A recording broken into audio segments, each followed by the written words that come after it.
गठबंधन में आने का उद्देश्य मैं एक बार फिर से आप सबके समक्ष रखना चाहता हूं कि देश इंपॉर्टेंट है, पार्टी हमेशा सेकेंडरी है। इस चुनाव को इंडिया लड़ेगी। कुछ सीटों पर आम आदमी पार्टी अपने कैंडिडेट उतारेगी और कुछ सीटों पर कांग्रेस अपने कैंडिडेट उतारेगी। पंजाब में दोनों पार्टियों ने म्यूचुअली ये तय किया है कि अलग अलग चुनाव लड़ेंगे। पंजाब में आप लोग एक दूसरे के खिलाफ लड़ेंगे और बाकी जगह मिलजुल लड़ेंगे, तो पब्लिक कन्फ्यूजन की हो जाएगी, तो आप लोग देखिए। नहीं, जनता बहुत समझदार है, जनता सब समझ है। देश जिस परिस्थिति से गुजर रहा है, जिस तरीके से भारतीय जनता पार्टी की सरकार सारी संस्थाओं को खत्म कर रही है एक एक करके, जिस तरीके से चुनावों की चोरी हो रही है, जिस तरीके से चुनावों की चोरी करने के लिए, चुनावों को जीतने के लिए विपक्षी नेताओं को जेल में डाला जा रहा है, जिस तरीके से किसानों के साथ अन्याय हो रहा है, जिस तरीके से पूरी देश की जनता बेरोजगारी, महंगाई से जूझ रही है, आज देश को एक ईमानदार और मजबूत विकल्प की जरूरत है। इसी को ध्यान में रखते हुए और अपने स्वयं के राजनीतिक छोटे छोटे बड़े छोटे हितों को दरकिनार करके देश के हितों को सामने रखकर इस गठबंधन में आए हैं।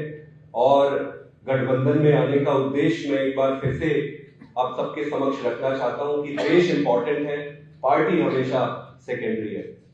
इस चुनाव को हम इस तरीके से नहीं लड़ेंगे कि ये कांग्रेस यहां से लड़ेगी, आम आदमी पार्टी यहां से लड़ेगी। इस चुनाव को इंडिया लड़ेगी। कुछ सीटों पर आम आदमी पार्टी अपने कैंडिडेट उतारेगी और कुछ सीटों पर कांग्रेस अपने कैंडिडेट उतारेगी। मेरा ये मानना है कि भारतीय जनता पार्टी के जो कैलकुलेशन और जो भी इन्होंने अपनी रणनीति बनाई थी, वो सारा इस अलायंस के बाद से उलटफेर हो जाएगा और देश की जनता के साथ मिलकर ये चुनाव लड़ेंगे और ये चुनाव जीतेंगे। बहुत बहुत धन्यवाद।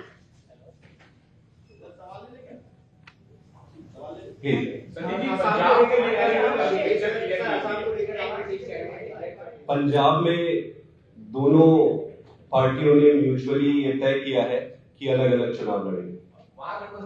सवाल आपसे भी और मुख्य बातचीत से भी दोनों से है, क्योंकि आप लोगों ने स्पष्ट किया कि 7 सीटों पर चुनाव जीतना है, बाकी सीटों पर जो चुनाव है वो जीतना है। तो ऐसे में क्या आपकी तरफ से जो स्टार प्रचारक होंगे वो कांग्रेस के लिए भी प्रचार करेंगे या कांग्रेस के स्टार प्रचारक आप लोगों के लिए प्रचार करेंगे?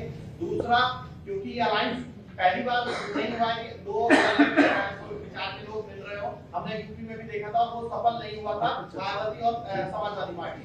ऐसे अपने निचले कैडर को कैसे समझा पाएंगे कि जिनके खिलाफ आप विधानसभा में लड़ रहे हैं, जहां पर आप लोग एक हैं? दोनों सवाल का जवाब। देखिए, हमारा पूरा कैडर देश के लिए राजनीति में आया है।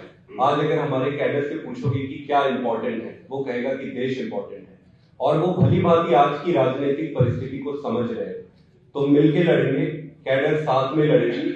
और रहा सवाल कैंपेन के छोटे छोटे जो प्रश्न आपने पूछे हैं, वो सारा मिलके जब स्ट्रैटेजी बनाएंगे तो उस पर डिस्कस कर लेंगे। लेकिन ये कैसे होगा कि पंजाब में आप लोग एक दूसरे के खिलाफ लड़ेंगे और बाकी जगह मिलजुल लड़ेंगे, तो पब्लिक कन्फ्यूजन की हो जाएगी, तो आप लोग देखिए। नहीं, जनता बहुत समझदार है, जनता सब समझ है।